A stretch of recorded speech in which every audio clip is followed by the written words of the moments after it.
যাবে। এত সব করা খাটনি,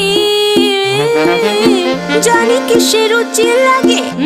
টক খেতে স্বাদ জাগে, সব শেষে খেয়েও চাটনি।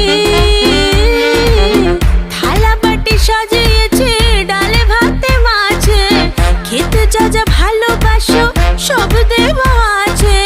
ভালো করে